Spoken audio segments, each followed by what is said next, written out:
Sono le volanti della polizia a intercettare i primi due camper parcheggiati nel quartiere Stanga, in violazione all'ordinanza del comune di Padova che per motivi di intralcio alla circolazione ha disposto il divieto di sosta.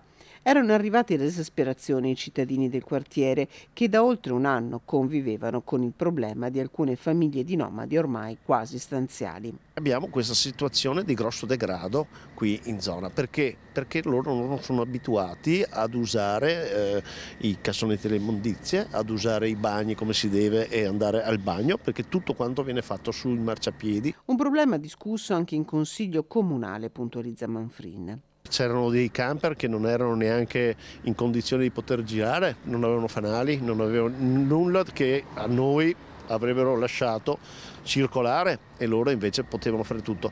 Negli ultimi tempi, fatalità, dopo alcune situazioni che sono successe sul territorio, i camper sono cambiati, sono diventati seminuovi. Chiara l'allusione. Da un anno a questa parte, infatti, i cittadini del quartiere hanno notato un aumento dei furti.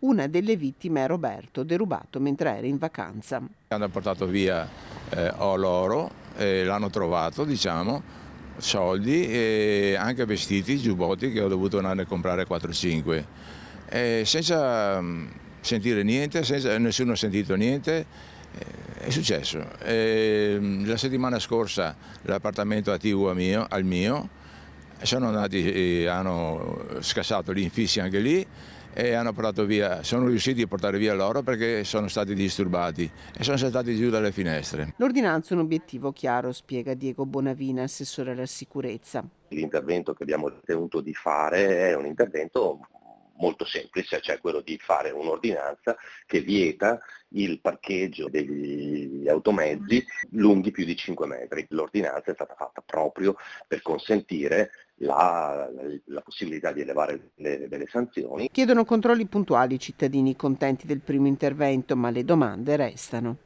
Non lo so se servirà a dargli una contravvenzione perché parcheggiano su uno stallo che non è a loro adeguato. Chiaro che se c'è un pressing della polizia locale, della polizia di Stato che vedo adesso in questo momento, per fortuna, magari c'è la possibilità, però non penso sia il loro problema quello di pagare, o meglio non la pagheranno mai, poi la sanzione per divieto di sosta.